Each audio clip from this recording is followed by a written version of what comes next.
우리나라 말에 계란으로 바위를 치다라는 말이 있죠. 계란으로 바위를 치면 계란만 깨어질 뿐 바위는 꿈쩍도 하지 않습니다. 마치 이러한 말이 오늘의 본문의 상황이라 여겨집니다. 블레셋이 이스라엘을 점령을 하고자 군대를 소집을 합니다. 그래서 소고에 모여 진을 치고 엘라로 나아가서 싸움을 복돋아요. 그런데 블레셋은 이해가 되지 않았습니다. 이전에 두 번의 전투, 사무엘의 대각성 운동 때 미스바에서 모였던 그때의 전쟁과 그리고 얼마 지나지 않아 요나단에 의해서 기습 공격으로 패했던 그때의 전투를 이해를 할 수가 없었습니다. 전력 면에서, 군사력 면에서 절대적 우위를 차지했던 블레셋이었는데 어떻게 우리가 질 수 있었을까?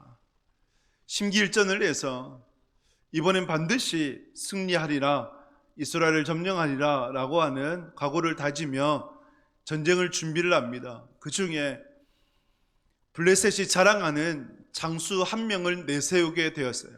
그 장수가 누구였겠습니까? 오늘 본문 말씀 보면 사무엘상 17장 4절에서 7절 말씀 같이 읽습니다. 블레셋 사람들의 진영에서 싸움을 도는 자가 왔는데 그의 이름은 골리앗이요 가드 사람이라. 그의 키는 6규빗 한 뼘이요 머리에는 노트구를 썼고 몸에는 비늘 갑옷을 입었으니 그 갑옷의 무게가 놋 5천 세겔이며 그의 다리에는 놋 각반을 쳤고 어깨 사이에는 놋 단창을 메었으니 그 창자루는 베텔자 같고 창날은 1600 세겔이며 방패든 자가 앞서 행하더라. 아멘. 골리앗이 등장을 하게 됩니다. 여러분, 이 골리앗이라고 하는 이름은 교회를 다니든지 다니지 않든지 익숙한 이름이 될 것입니다. 골리앗이 어디에서 나왔는가? 그냥 갑자기 툭 튀어나온 사람이 아니라 여호수아서 11장에 보게 되면 여호수아가 이스라엘 가나안 땅을 점령을 할 때 이스라엘 영내에 있는 아낙 사람들은 진멸을 합니다. 그러나 그 외에 있는 이들은 남겨두게 되는데 그 중에 아낙 사람들이, 아낙 자손들이 가사가 되고 가드가 되고 아스토 사람들이 되어져요. 그래서 아낙 자손들의 후손으로 가드에서 있었던 사람이 바로 골리앗인 것이죠. 여러분 기억하십니까? 가데스 바네아, 광야 시대 때 가데스 바네아에서 12명의 정탐꾼들이 가나안 땅을 정탐을 했을 때 여리고 성이 높고 견고하고 거기에 있는 아낙 자손들이 거인과 같아서 우리는 그들과 비교하면 메뚜기다라고 얘기를 하죠. 바로 그 성을 지켰던 아낙 자손들의 후손이 바로 골리앗이었던 거예요. 이 골리앗의 키가 얼마나 되느냐? 약 2m 90cm가 돼요. 엄청난 크기죠. 3m 가까이가 되는 거죠. 오늘날도 아프리카 이런 지역에 가면 굉장히 좀 이제 거대한 그런 부족들이 있어요. 그러나 그것과 비교되지 않는, 제가 얼마 전에 작년에 이제 신방을 갔다가 휴게소에서 누구를 만났냐? 전 농구 선수 하승진 씨를 만났어요. 하승진 씨가 아마 우리나라에서 농구 선수 중에 제일 키가 클 거예요. 한 2m 20 정도가 되는 줄 아는데 제가 밑에서 보니까 완전히 쳐다보더라고요. 올려다봐요. 그래서 저렇게 큰 사람도 있구나 싶은데 하승진 씨보다 70cm나 더 큰 사람이 바로 골리앗이었다. 그가 입고 있었던 갑옷의 무게만 해도 약 5천 세겔, 이것은 약 한 80kg 정도가 돼요. 그가 온몸에 갑옷으로 무장을 하고 그리고 각반을 차고 무릎에도 보호대를 차고 하는데 칼과 창이 있고 창 끝에 무기를 달잖아요. 쇠를 다는데 그 달린 무기 쇠가 몇 킬로냐? 600세겔, 약 한 12, 13kg가 돼요.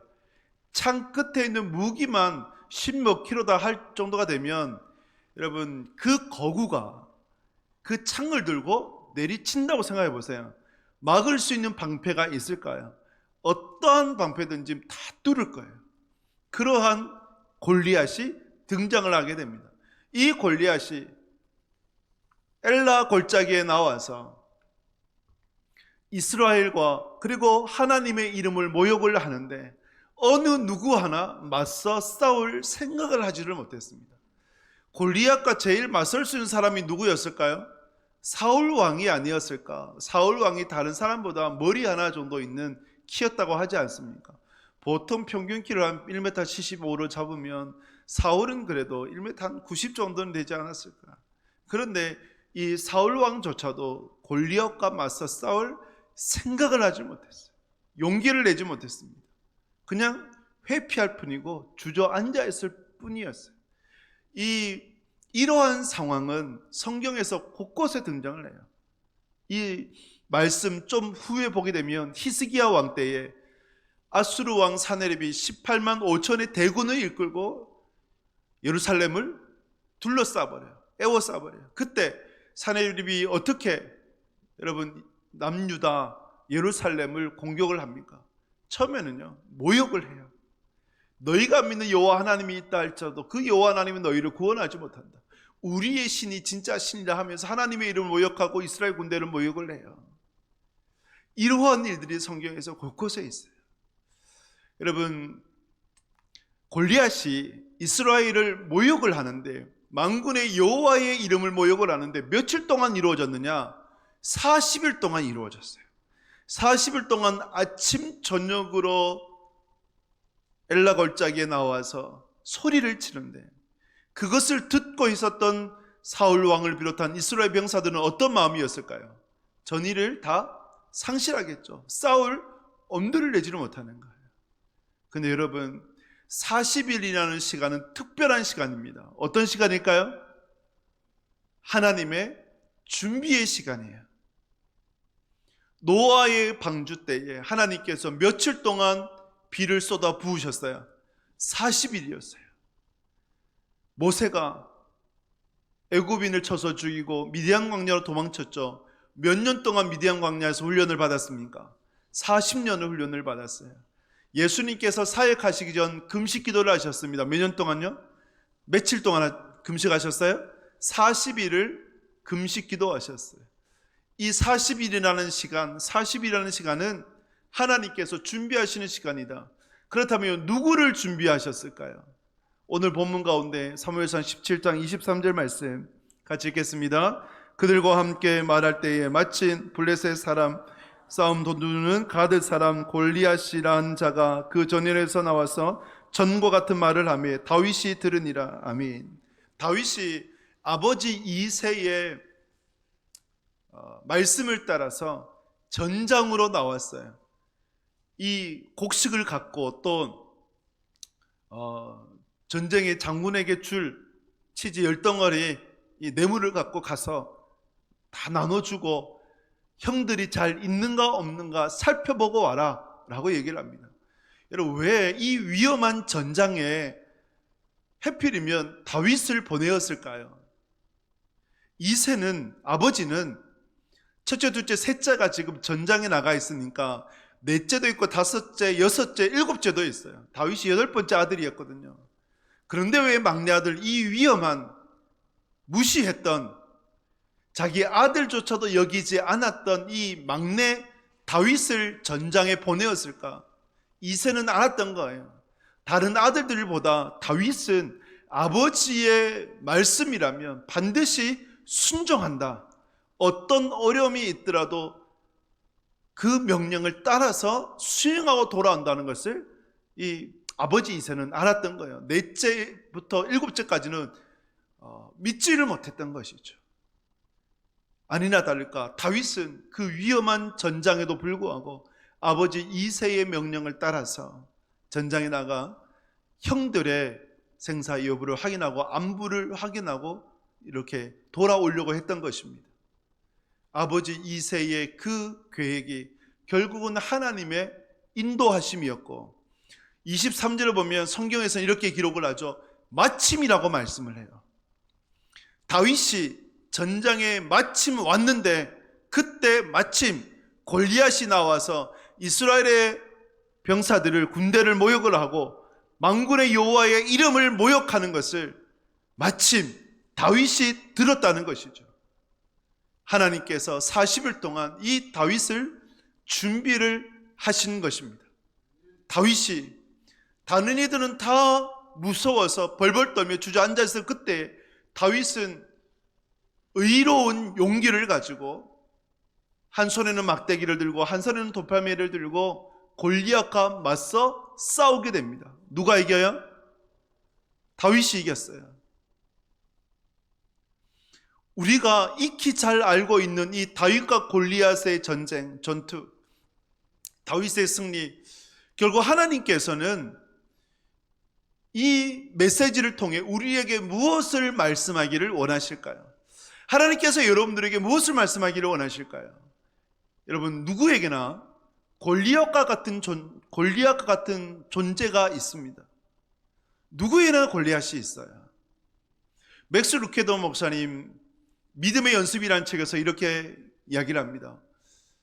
오늘날의 골리앗은 칼과 창으로 휘두르지 않는다. 오히려 실직이나 자포자기, 우울증, 성폭력 등으로 휘두른다. 엘라 골짜기가 아니라 사무실에서, 침실에서, 교실에서 휘젓고 다닌다. 도저히 지불할 수 없을 것 같은 청구서, 도저히 이길 수 없을 것 같은 세상, 앞이 보이지 않는 캄캄한 미래, 내 안에 있는 육체적 질병, 맞서기 싫은, 상대하기 싫은 그러한 사람들, 또 내 안에 끊임없이 일어나는 음란한 유혹들, 또 술, 이러한 세상의 유혹들, 이것이 바로 내게 존재하는 골리앗이다라고 이야기를 합니다. 어떤 여집사님은 이런 고백을 해요. 호텔에 드나들고 고급을 찾는 남자가 부자라서 그 남자와 결혼을 하면 평생 호강할 것 같아서 결혼을 했대요.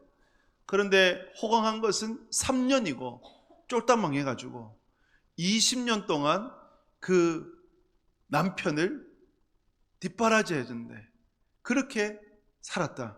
그런데 고급을 찾던 그러한 기질이 여전히 남아있어서 망해도 고급 음식을 찾고 망해도 고급 옷을 찾는 남편을 보면서 너무나 힘겹다, 이 고백을 해요. 또 어떤 여집사님은 자기 관리가 철저한 젊은 남자를 보면서, 그 청년을 보면서 저렇게 자기 관리 철저하면 인생 관리도 철저하겠다 싶어가지고 결혼을 했대요. 그런데 자기 관리는 되게 철저했다고 합니다. 건강 잘 챙기고 운동 열심히 하고, 그런데 관리하는 건 딱 거기뿐, 다른 거는 신경을 쓰지도 않는다. 그런 상황 결혼을 했으니 얼마나 그 이후에 고달플까요? 이처럼 누구에게나 다 골리앗이라고 하는 존재는 있습니다. 제게도 있었고요, 여러분들에게도 있을 거예요. 변하지 않는 남편이나 아내나 자녀가 될 수도 있고, 또 내일 당장 지불해야 되는 어음일 수도 있고, 나락에 떨어지는 계속 곤두박질 치는 사업일 수도 있고, 내 육체의 질병일 수도 있고, 내 앞에 당장 헤쳐나가야 될 그 인생의 수많은 무거운 짐들이 내 인생의 골리앗일 수 있어요. 그런데 여러분, 이 골리앗을 우리가 어떻게 바라보고 어떻게 상대하느냐, 싸우느냐에 따라서 승리할 수도 있고 그 골리앗에 짓눌릴 수도 있단 말이죠. 하나님께서는 우리에게 이 골리앗을 통해서 주시고자 하신 메시지는, 세상에 거대한 정복하지 못할 것 같은 골리앗이라 하더라도 다윗과 같이 맞서 싸우면 반드시 승리할 수 있다, 이 메시지를 주시기를 원하는 것 아닐까요? 오늘 본문을 통해 승리하는 인생의 묘판을 심을 수 있기를 주님의 이름으로 축복합니다. 여러분, 묘판을 아시죠?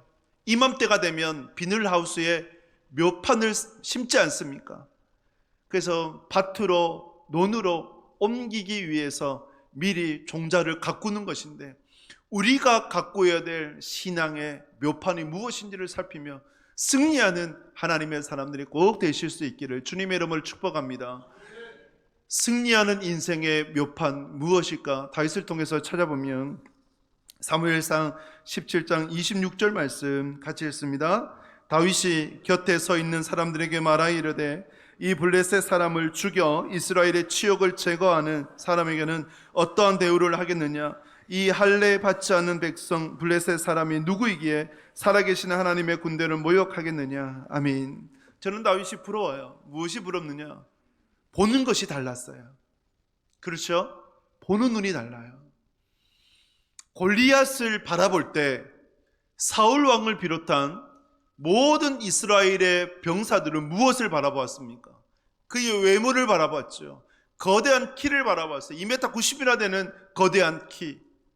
그리고 그가 갖고 있었던 칼, 그가 들고 있었던 창, 그의 갑옷을 보면서 도저히 맞서 싸울 용기를 내지를 못했습니다. 그러나 다윗은 바라보는 것이 틀렸어요. 달랐어요. 다른 것을 바라봅니다. 무엇을 바라보게 됩니까? 이 할례 받지 않은 블레셋 사람, 그것을 바라봐요. 할례 받지 않은 블레셋 사람이라고 하는 것은 하나님의 백성이 아니다라는 것이고 하나님이 함께 하시지 않는다라는 것이죠. 하나님이 함께 하시는 사람과 하나님이 함께 하시지 않는 사람과 싸우면 누가 이겨요? 하나님이 함께 하시는 사람이 이기는 겁니다. 할렐루야. 이 영적인 눈이 열려야 되는 것이죠. 가데스 바네아 때도 마찬가지였거든요. 12명의 정탐꾼들이 가나안 땅을 정탐을 할 때 극명하게 40일간 정탐을 한 이후 보고가 갈렸습니다.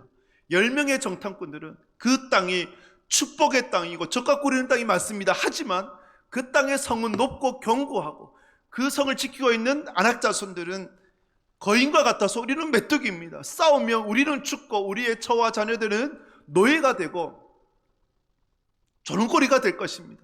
그래서 지금 우리가 애굽으로 다시 돌아가야 됩니다라고 이러한 불신의 보고를 합니다. 그러나 단 두 사람, 갈렙과 여호수아는 달랐죠. 그들의 말이 맞으나 단 하나, 여호와께서 기뻐하시면, 이거죠. 여호와께서 기뻐하시면 우리는 반드시 승리하게 될 것이고 그 땅을 정복하게 될 것입니다라고 보고하게 돼요. 무엇이 달라요? 보는 것이 달라요. 여러분 그림을 한번 보시면, 제가 세 종류의 그림을 준비했는데 그림을 한번 보시면 여러분들 이것이 오리로 보입니까? 토끼로 보입니까? 네, 한 장 더 넘겨보시고, 여러분들 이 그림을 보면 젊은 여성으로 보입니까? 늙은 여성으로 보입니까? 어떻게 보면 젊은 여성이고 어떻게 보면 늙은 여성이에요. 한 장 더 보시면 앞모습일까요? 옆모습일까요? 어떻게 보면 옆모습이고 어떻게 보면 앞모습이 돼요. 제가 무엇을 말씀드리고 싶느냐? 똑같은 거라도 동일한 골리앗도 어떻게 보느냐에 따라서, 무엇을 보느냐에 따라서 달라지는 거죠. 여러분 다윗과 같이, 갈렙과 여호수아와 같이 믿음의 눈으로 여러분들의 골리앗을 바라볼 수 있기를 주님의 이름으로 축복합니다. 비록 세상으로 보면 도저히 정복하지 못할 것 같은 그러한 세상에 나의 골리앗이라 할지라도 믿음의 눈으로 바라보면 하나님께서 허락하셨다면 반드시 피할 길을 주시고 또 그것을 정복할 수 있는 능력도 주심을 믿고 우리가 나아갈 수 있는 것입니다. 그 믿음의 눈이 여러분 가운데 있기를 주님의 이름으로 축복합니다. 그렇다면 믿음의 눈을 우리가 어떻게 가질 수 있을까요? 여러분 다윗이 믿음의 눈을 어떻게 가졌을까요? 그게 궁금하지 않습니까? 다윗이 다른 사람과 달리 골리앗을 할례받지 않은 백성이라고 믿음의 눈으로 바라볼 수 있었던 이유는 다윗에게는요 간증이 있었어요. 하나님을 경험한 것이 있었어요. 그의 마음에 하나님의 말씀으로 붙잡혔고 그 말씀으로 따라갔을 때, 말씀으로 나아갔을 때 하나님께서 이렇게 내 안에 역사하셨구나라는 것을 다윗은 깨달았어요. 그 간증을 보게 되면 17장 34절 36절 말씀 같이 읽습니다. 다윗이 사울에게 말하되 주의 종이 아버지의 양을 지킬 때에 사자나 곰이 와서 양떼에서 새끼를 물어가면 내가 따라가서 그것을 치고 그 입에서 새끼를 건져내었고 그것이 일어나 나를 해하고자 하면 내가 그 수염을 잡고 그것을 쳐 죽였나이다. 주의 종이 사자와 곰도 쳤은즉 살아계시는 하나님의 군대를 모욕한 이 할례받지 않은 블레셋 사람이니까 그가 그 짐승의 하나와 같이 되리이다. 아멘. 다윗에게는 이 간증이 있었어요. 여러분, 목동이 사자와 곰과 맞서 싸울 수 있나요? 싸우면 누가 이겨요? 사람이 사자와 곰, 무기가 없다면 이길 수가 없어요. 그런데 다윗은 자신에게 주어진 양들을 지키기 위해서 자신의 목숨도 아까워하지 않고 사자와 곰을 맞서 싸웠어요. 근데 싸웠을 때 이겼단 말이죠. 결국 어떻게 이겼나? 다윗의 간증을 보게 되면 37절 말씀 같이 읽습니다. 또 다윗이 이르되 여호와께서 나를 사자의 발톱과 곰의 발톱에서 건져내셨은즉 나를 이 블레셋 사람의 손에서도 건져내시리이다. 사울이 다윗에게 이르되 가라, 여호와께서 너와 함께 계시기를 원하노라. 아멘. 다윗에게는 간증이 있었어요. 하나님의 이름으로 사자와 곰과 맞서 싸웠을 때 하나님께서 지켜 보호해 주셨다는 간증이 있었어요. 이 간증이 세상을 바라보는, 이 간증이 골리앗을 바라보는 눈을 만들었던 것이죠. 다른 사람과 다른 눈을 가졌던 거예요. 여러분들에게도 이 간증이 있기를 주님의 이름으로 축복합니다. 말씀에 붙들리고 말씀에 따라 살아갔을 때 하나님께서 이렇게 나와 함께 하시는구나, 하나님께서 나를 이렇게 인도해 주시구나, 하나님께서 이렇게 역사하시구나, 이 간증이 여러분 가운데 있기를 축복합니다. 제가 인격적으로 예수님을 만나고 난 이후에 어떻게 주님을 위해서 살 수 있을까 결단을 하고 예배만큼 내가 하나님 앞에 온전히 드려야겠다는 결단을 했었어요. 그리했을 때에 고등학교 2학년 때였습니다. 2학년 때 학교 주일마다 자율학습을 했어야 됐는데 그 자율학습과 예배가 겹치고 또 선생님이 예배에 가지 마라 라고 했을 때에 저는 예배를 선택을 했어요. 그것이 믿음으로 나아갔던 첫 단추였습니다. 근데 첫 단추에 믿음을 선택을 하고 하나님을 선택하고 예배를 선택을 하니 그 이후의 삶 가운데 물론 혼이 났었어요. 매를 맞기도 했었어요. 그러나 하나님께서 나와 함께 하시구나, 하나님께서 나를 이렇게 인도하시구나를 깨닫게 되었고, 이 간증이 있다 보니 고등학교 2학년을 지나 3학년 됐을 때 제가 먼저 담임 선생님을 찾아가서 저는 주일날 예배만큼은 반드시 드려야 됩니다. 선생님이 알아서 하십시오 라고 하니까 기가 찬지 교회 갔다 와라 그랬어요. 그래서 고3 내내 예배만큼은 온전히 드렸었어요. 이것이 저의 간증이었어요. 하나님께서 이렇게 인도해 주시구나. 그리고 군대 갔을 때에 주일이 되는데 예배와 군대의 그 고참들이 예배를 못 가도록 방해를 하는 거예요. 그 고참들로 인해서 정말 많이 맞았습니다. 하지만 예배를 선택을 해요. 선택을 했어요. 예배를 선택을 했을 때에 하나님께서 저와 함께 하심을 제가 경험하게 되었고, 하나님께서 이렇게 선하게 인도해 주시구나라는 것을 고백하게 되었습니다.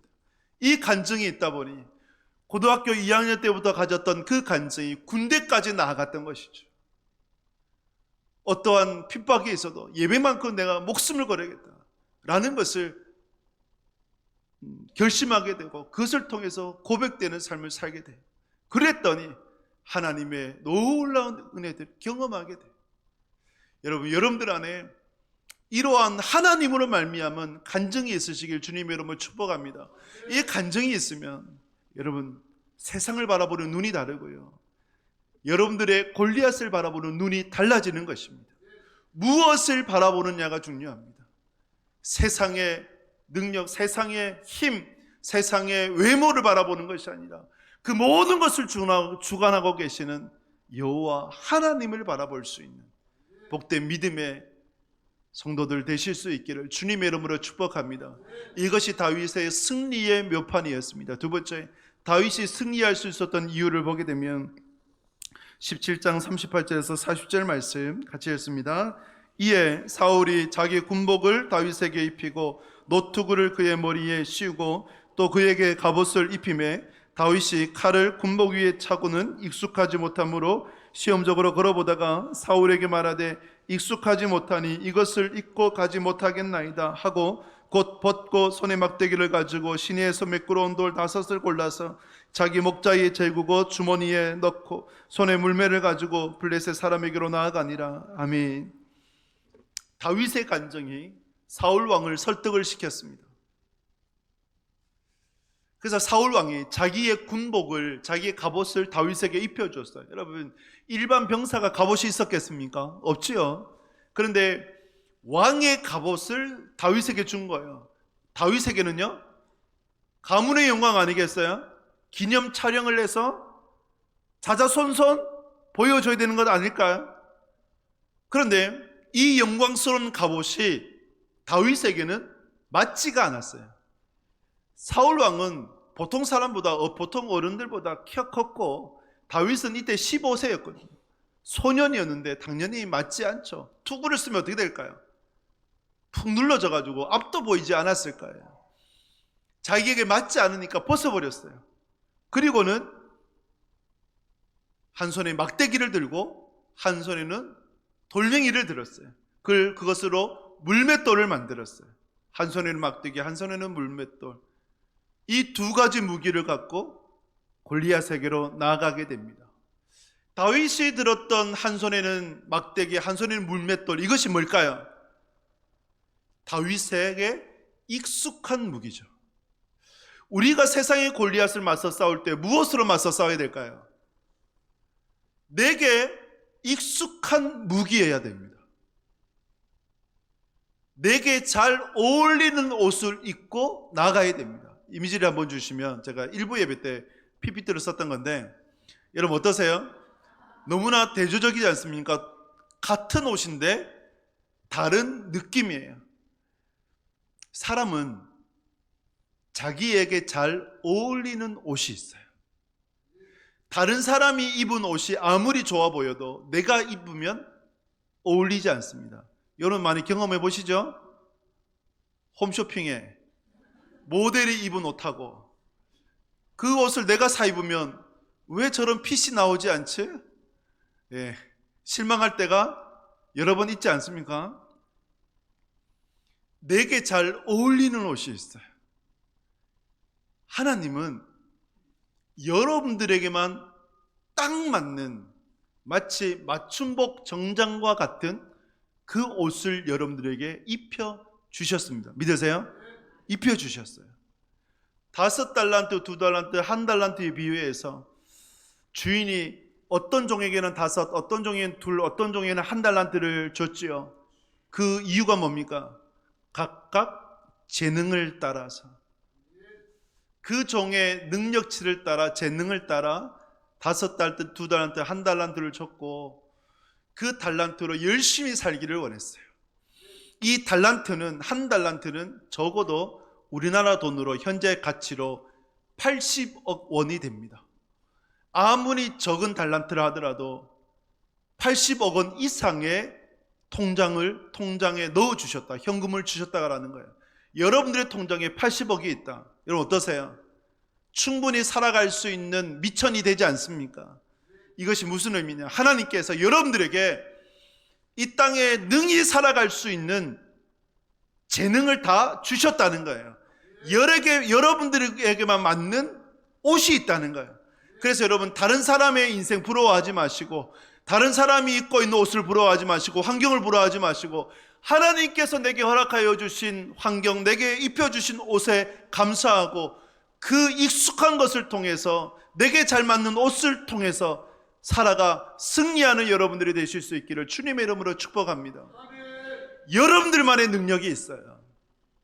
하나님을 믿고 하나님을 의지하면 하나님께서 여러분들에게 주신 능력을 통해서 반드시 인생 가운데 승리하게 됩니다.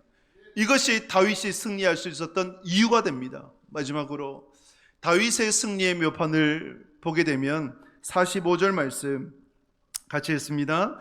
다윗이 블레셋 사람에게 이르되 너는 칼과 창과 단창으로 내게 나오거니와 나는 만군의 여호와 이름 곧 내가 모욕하는 이스라엘 군대의 하나님의 이름으로 내게 나아가노라. 아멘. 골리앗은 칼과 창과 단창을 들고 전쟁에 나왔어요. 근데 다윗은 무엇을 들고 나가요? 막대기와 물맷돌. 막대기와 물맷돌은 아무것도 아니에요. 하지만 다윗이 전쟁에 들고 나갔던 것은 만군의 여호와의 이름이었어요. 만군의 여호와의 이름이라고 하는 것은 다윗이 싸우는 거예요? 하나님이 싸우는 거예요? 하나님이 싸우는 거예요. 싸움에는 대진표가 중요해요. 경기를 하더라도 조추첨이 중요하잖아요. 단체 경기를 할 때 탁구 경기를 한다. 1, 2, 3, 4게임까지 갈 때에 어떻게 대진표를 짜느냐에 따라서 승리하느냐 패하느냐가 걸려 있어요. 다윗은 골리앗과의 전쟁 가운데 대진표를 짤 때 다윗과 골리앗으로 짜지 않았어요. 만약에 다윗과 골리앗으로 짜면 누가 이겨요? 골리앗이 이기죠. 다윗이 어떻게 이겨요? 그런데 다윗은 자기의 이름을 이제는 쏙 빼고 하나님의 이름을 넣어버린 거예요. 하나님과 골리앗이 싸우도록 해버렸어요. 그러니 하나님께서 승리하실 수밖에 없는 것 아닐까요? 여러분들에게 있는 골리앗이 존재합니다. 여러분, 그 골리앗 앞에 여러분 어떻게 싸우시겠어요? 여러분들이 싸우고자 하면 패해요. 하지만 내가 만군의 여호와 이름으로 나아가노라, 내가 하나님의 영광을 위하여 일하겠노라 라고 고백하며 하나님의 이름으로 싸운다면, 그렇다면 여러분들 반드시 승리하게 될 줄 믿습니다. 여러분들의 인생의 대진표를 여러분들이 짜지 마십시오. 여러분들의 이름 넣지 마십시오. 여러분들의 이름 대신에 하나님의 이름을 넣고 나아갈 수 있는 여러분 되실 수 있기를 주님의 이름으로 축복합니다. 다윗이 골리앗과 싸울 때 하나님의 이름으로 대진표를 짜서 나아갔을 때 어떤 역사가 일어났어요? 골리앗은 온통 머리도 발까지 무장을 했어요. 근데 단 하나 유일한 약점이 어디예요? 눈과 눈 사이에 있는 미간이었어요. 앞을 봐야 되니까 미간이 열렸던 거예요. 그곳에 다윗이 돌판을 들고 던졌을 때에 명중을 하고 쓰러진 거예요. 앞에 엎드러져 기절했을 때 골리앗이 들고 있었던 칼을 들고 그의 목을 베어버렸던 거죠. 다윗이 물맷돌을 던졌지만 그러나 결국은 그를 쓰러뜨렸던 것은 여호와 하나님이신 줄 믿습니다. 우리가 만군의 여호와 이름으로 나아가 싸우고자 할 때, 만군의 여호와의 이름으로 나아가고자 할 때, 하나님의 영광을 위해서 싸우고자 할 때 우린 반드시 승리하게 될 것입니다. 말씀 한 구절 더 보면 53절 말씀, 17장 53절 같이 했습니다. 이스라엘 자손이 블레셋 사람들을 쫓다가 돌아와서 그들의 진영을 노략하였고. 아멘. 이스라엘 자손들이 이러면 안 돼요. 하나님의 이름으로 나아가 승리한 그때 블레셋 자손들을 진멸해야지. 돌아가든 쫓다가 전리품, 돈에 눈이 멀어서 돌아와가지고 그 돈을 챙기기를 급급했던 것이죠. 의사가 환자들이 들어와요. 근데 그 환자들을 돈으로 보면 어떻게 됩니까? 식당을 해요. 근데 식당 주인이 들어오는 손님들을 돈으로 보여주면 그 식당은 어떻게 될까요? 교회도 마찬가지죠. 성도 한 사람 한 사람을 돈으로 바라본다. 그러면 그 교회는 어떻게 될까요? 얼마 전 아니죠. 제가 부임해서 얼마 되지 않아 이사 때문에 좀 멀리 갔던 한 분이 계셨어요. 그분이 저한테 이런 얘기 하시더라고. 목사님, 제가 이제 이사를 가서 교회를 떠나게 되는데 제가 1년에 얼마 헌금합니다. 그렇게 말씀하시더라고요. 그거 어떻게 하라고? 목사가 성도들 바라볼 때 헌금 얼마 하네? 돈으로 바라보면 됩니까? 의사가 환자를 바라볼 때 돈으로 바라보면 그 병원 망해요. 식당도 마찬가지죠. 망할 수밖에 없어요. 교회도 마찬가지예요. 본질을 놓치지 말아야 되죠. 본질을 놓치지 말아야 돼요. 여러분들의 인생의 본질, 하나님께서 주신 사명, 결국 우리는 천국으로 걸어 나간다. 천국을 향해 나아간다. 결국 주님을 배우게 된다. 이 세상은 잠시 잠깐이다. 이 본질을 여러분들이 놓치지 마시고 다윗의 승리의 묘판을 여러분들이 가슴에 새기며 여러분들의 골리앗과 맞서 싸워 승리하는 하나님의 사람들 되실 수 있기를 주님의 이름으로 축복합니다. 말씀을 했습니다. 여러분 다윗처럼 승리의 묘판 꼭 심을 수 있기를 주님의 이름으로 축복합니다. 외모를 바라보지 마십시오.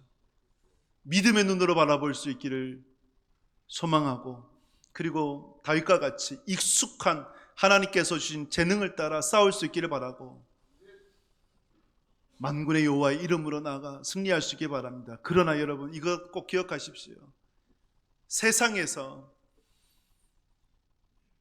다윗과 골리앗처럼 계란과 바위가 부딪히면 누가 이겨요? 세상의 골리앗이 이겨요. 이거 현실이죠. 계란으로 바위를 치면요 계란만 깨어져요. 근데 우리가 골리앗과 같은 세상과 맞서 싸울 때 비록 지금 당장은 피할 수 있어요.